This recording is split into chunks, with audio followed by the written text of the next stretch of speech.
레위기 22장 마지막 부분은 제사장의 거룩한 삶에 대한 규정에 이어서 이스라엘 자손이나 그 중에 거류하는 자가 서원 제물이나 자원 제물로 번제와 더불어 하나님께 예물을 드릴 때의 규정에 대해 기록하고 있습니다. 서원 제물, 그다음에 자원 제물인데요.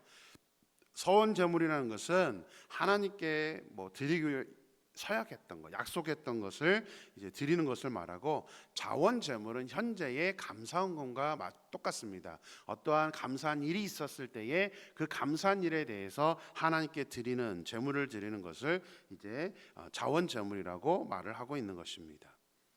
현재는 헌금으로 드리면 되기 때문에 특별한 규정이 필요 없습니다. 하지만 구약 시대는 짐승으로 드리기 때문에 이제 어떻게 드려야 되는지 이제 규정이 있었던 것입니다. 19절 말씀을 보겠습니다. 기쁘게 받으심이 되도록 소나 양이나 염소의 흠없는 수컷으로 드릴지니. 서원제나 자원제는 어떤 짐승을 드려야 되는지를 이제 먼저 설명을 하죠. 소나 양이나 염소 모든 것을 상관없죠. 하지만 흠 없는 수컷을 드려야 된다고 말씀하고 있는데, 그 앞에 중요한 게 뭐냐면, 무엇을 드리냐보다 더 하나님이 중요하게 여기는 게 뭐냐면 기쁘게 받으심이 되도록 드려야 한다는 사실입니다. 기쁘게 받으심이 되도록. 우리가 다른 사람들에게 무엇인가를 선물을 할 때 가장 중요한 것이 무엇인지 아십니까? 선물 고르기 굉장히 힘들죠. 이제 뭘 해야 되나. 근데 대부분이 선물을 고를 때 어떤 중심으로 고릅니까? 상대방이 좋아하느냐 안 좋아하느냐입니다. 근데 때때로는 보면 내가 좋은 거 선물하는 분들이 꼭 계시더라고요. 근데 선물의 원칙은 그게 아닙니다. 받는 사람이 좋아야 됩니다. 받는 사람이 기준이 돼야 됩니다. 마찬가지로 우리가 제물을 드릴 때, 예배를 드릴 때 내가 좋아서 내 마음대로 드리는 것이 아닙니다. 받으시는 하나님의 기준에 따라서 하나님이 기뻐하시도록 드려야 한다는 사실이죠. 그래서 레위기 22장 전체에 9번이나 반복해서 나오는 표현이 있습니다. 9번을 반복해서 나온다는 것은 그만큼 강조한다는 것인데요. 어떤 단어냐면 나는 여호와니라 라는 표현입니다. 나는 여호와니라. 규정에 대해서 말씀하시는 건데 굳이 왜 하나님은 나는 여호와야 라는 그런 표현을 하고 있는 것일까요? 그냥 되는 것은, 그냥 쓰여지는 것은 없습니다. 분명 말씀드리죠. 레위기 21장은 성물에 대한 규정과 그 다음에 하나님께 드리는 제물에 대한 규정입니다. 모두 다 하나님께 드리는 것입니다.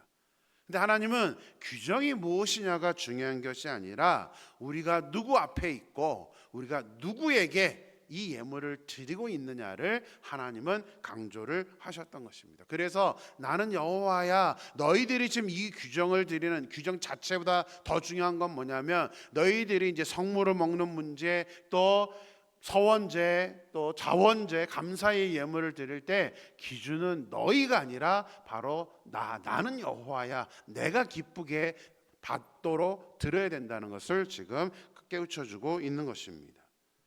당연히 우리가 제물을 드리는 대상이 하나님이라는 것을 알게 된다면, 그렇죠, 당연히 우리의 중심이 하나님에게 쏠려 있고 하나님의 기쁨이 되기 위해서 모든 행동을 할 수밖에 없는 것이죠.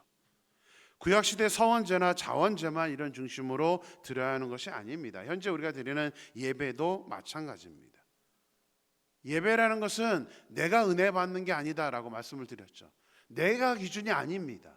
내가 예배 드리는 첫 시간부터, 첫 집에서부터 예배 드리러 오는 그 과정, 또 그래서 제가 눈을 강조드리면 일찍 우리가 와야 되는 이유는 우리가 만나는 대상이 하나님이잖아요. 지각해 보세요. 당연히 그것은 하나님이 기뻐하지 않죠.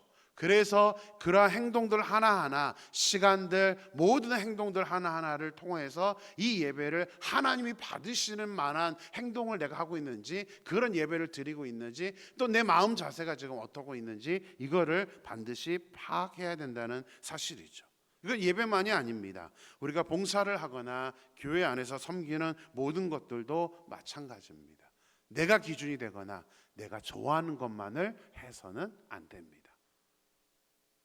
내가 좋아하는 것만 하게 된다면 교회의 많은 자리들은 빌 것입니다. 다 누구나 쉬운 거 하고 싶죠. 뭐 굳이 힘들게 수고하고 봉사하는 거 안 하고 싶습니다.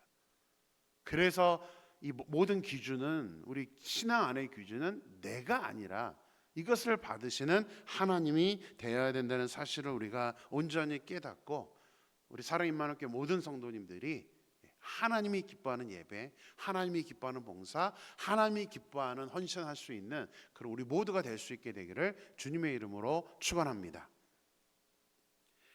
자, 제물을 드릴 때 하나님이 기쁘게 받으시도록 드려야 된다라고 말씀하신 후에 이제 19절 이하를 보면 앞에서 잠깐 설명드렸던 이제 구체적인 양을 얘기하면서 거기도 또 조건을 하나 달아놓습니다. 19절을 다시 한번 보겠습니다. 기쁘게 받으심이 되도록 소나 양이나 염소의 흠없는 수컷으로 드릴지니라. 하나님은 짐승을 종류를 결정해 주셨지만 종류가 중요한 게 아니라 더 중요한 거는 흠이 없어야 된다는 사실입니다. 자, 흠없는 수컷이라고 그러는데 수컷이라는 것의 의미는 여러 가지가 있기 때문에 수컷이라는 것도 중요하지만 이제 흠이 없어야 된다는 거죠. 자, 본문에서는 반복해서 이제 흠이라는 단어를 사용을 하고 있습니다. 그러니까 흠이 없다. 이거는 뭐냐면 온전한 것을 드려야 한다는 것이죠. 그래서 흠이 무엇인가를 본문은 설명하고 있는데요. 눈먼 것, 상한 것, 지체에 배임을 당한 것, 어떤 것이 이제 잘못되거나 또 종기 있고 뭐 습진이 있는 거, 비루 먹은 거, 이제 고름을 흘리다는 이제 단어인데요. 지체가 더하거나 덜한 것, 뭔가 기형인 것, 여러 가지 이런 것들, 뭐 다리가 짧은 것, 아주 구체적으로 설명을 해놓고 있습니다. 그러니까 왜 이런 설명들을 하고 있냐라면 그만큼 하나님께 드리는 것이기 때문에 우리는 잘 구별해서 최상의 것을 하나님께 드려야 한다는 사실이죠. 27절 이하에서도 이제 하나님께 기쁘게 받으시는 제물의 조건이 무엇인지를 설명해주고 있습니다. 27절 볼까요? 수소나 양이나 염소가 나거든 이래 동안 그것의 어미와 같이 있게 하라. 여덟째 날 이후로는 여호와께 화제로 예물을 드리면 기쁘게 받으심이 되리라. 자, 태어나서 7일 동안 어미와 함께 있던 짐승을 여덟째 날 이후로 예물을 드리면 하나님께서 기쁘게 받으신다라고 말씀하고 있습니다. 이것은 구약 성경에서 자주 나오는 1년 된 흠 없는 그런 짐승을 의미합니다. 1년 된 흠없는 짐승. 1년 되었다는 것은 태어난 지 1년이 되었다는 것을 의미하는 것이 아니라 태어나서 8일째부터 1년이 차기 전까지 이 전체 기간에 해당되는 그런 짐승을 제물로 드릴 수 있다는 것입니다. 자, 그렇다면 궁금하죠? 7일이라는 기간은 무엇이죠? 왜 7일 동안은, 그러니까 7일 태어나자마자 7일 동안의 짐승은 하나님께 드릴 수가 없습니다. 기쁘게 안 받으신다라고 말씀을 하는 것입니다. 그럼 왜 그럴까요? 어떤 의미가 있는 걸까요? 특별히 또 7일 동안은 어미와 함께 생활을 해야 된다는 것이 조건입니다. 어미와 함께 생활한다. 이것은 뭐냐면 하나님께서는 아무리 짐승이라, 하나님께 드려지는 짐승이라 할지라도 기본적인 생명 윤리를 하나님께서 지키시기를 원하시기 때문입니다. 기본적인 생명 윤리.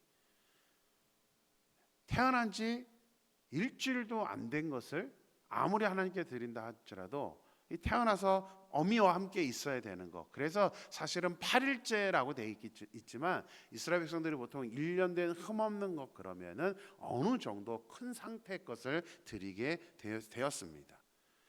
그것을 또 잘 보여주는 예가 28절입니다. 28절을 보면 어미와 새끼를 같은 날에 잡지 말라라고 규정을 하고 있습니다. 아무리 짐승이라도 어미와 새끼를 같은 날에 잡는 것은 너무나 무자비한 행동이기 때문입니다. 그래서 하나님은 아예 성경의 규정으로 어미와 새끼를 아무리 이것이 좋은 목적이라 할지라도 동시에 같은 날 잡지는 말라라고 규정을 하고 있는 것입니다. 생명 윤리죠. 기본적인 이 생명체에 대한 하나님의 윤리를 지키시기 원했다는 사실입니다. 자, 24절을 보면 이제 고환이 상하였거나 치였거나 터졌거나 배임을 당한 것은 여호와께 드리지 말고 또 너희의 땅에서는 이런 일을 행하지도 말라라고 규정을 하고 있습니다. 당연히 신체적인 결함이 있으니까 하나님께 드리지 말라, 이것은 이해를 하는 그런 말씀입니다. 그런데 이런 일을 행하지도 말라라고 말씀을 한 것은 어떤 의미일까요? 이것은 당시 이방 국가에서는 짐승을 살찌우고 연한 고기를 만들기 위해서 고의적으로 행했던 일이었기 때문입니다. 일부러 터뜨리고 일부러 그런 모습들을 행하였기 때문에 현대도 이런 문제는 많이 뉴스에서 논쟁이 됐던 적이 있습니다. 돼지고기의 무게를 늘리기 위해서 도살하기 직전에 억지로 이제 물을 먹입니다. 무게를 많이 나가게 하기 위해서죠. 한동안 온 세계를 떠들썩하게 했던 광우병 사태를 여러분들이 아실 것입니다. 초식 동물이죠. 소는 초식 동물인데 풀을 먹이는 게 아니라 오히려 풀이 비싸다고 같은 소의 그런 것들을 이제 부산물들이나 이런 것들을 이제 다 갈아가지고 이 먹이는 재료에 섞었죠. 그러니까 결국은 초식 동물에게 육식을 먹였던 것입니다.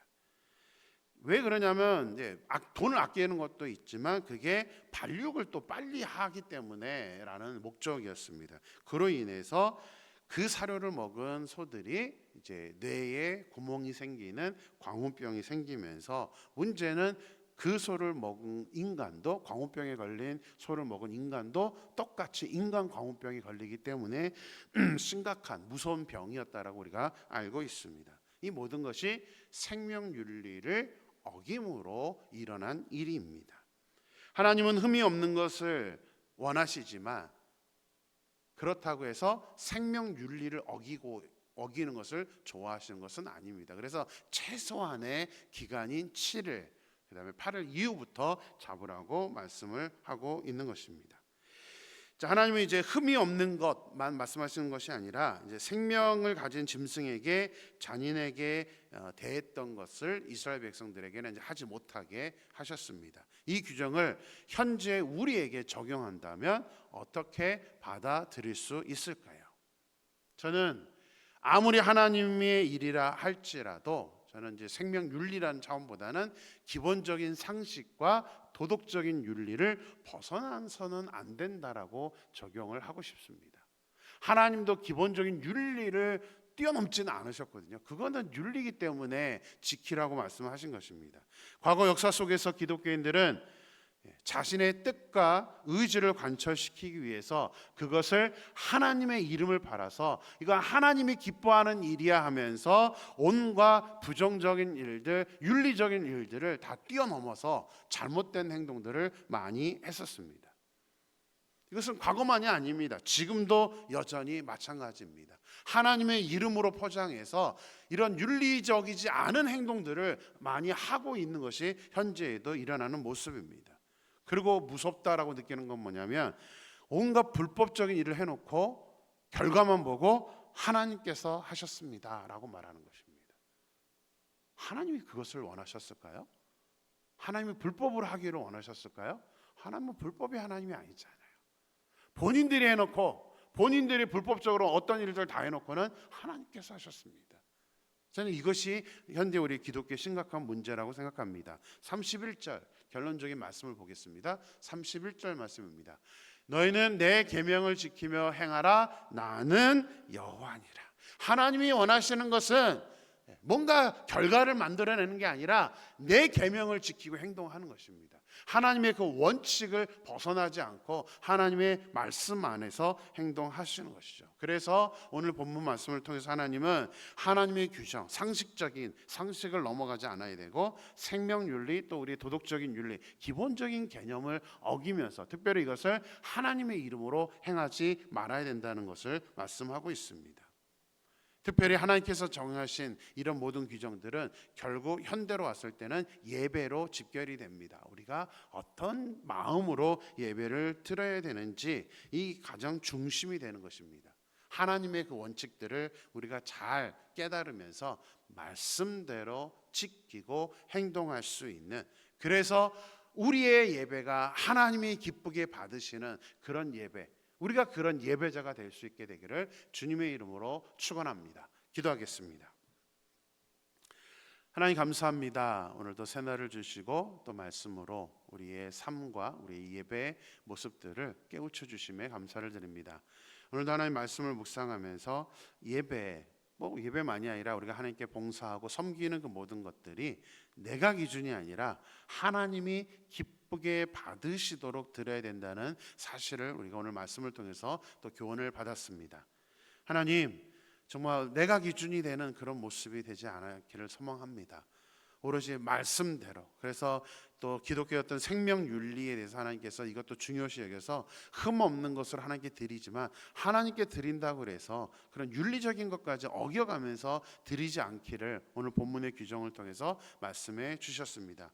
현대도 하나님, 과거에도 그랬지만 하나님의 이름을 우리가 빌려서 어떠한 규칙들을 어겨가면서, 그리고는 그렇게 해놓고 하나님이 하셨습니다라고 말하는 경우가 너무 많습니다. 하나님, 소망합니다. 우리가 하는 모든 행동들, 그 모든 것들이 말씀의 원칙을 벗어나지 않게 도와주시고 하나님의 기준들을 온전히 우리가 인식하여서 하나님의 기준대로 우리가 행동하며 나아갈 수 있는 저희가 될 수 있도록 역사하여 주시옵소서. 거룩하신 예수님의 이름으로 기도드렸습니다. 아멘.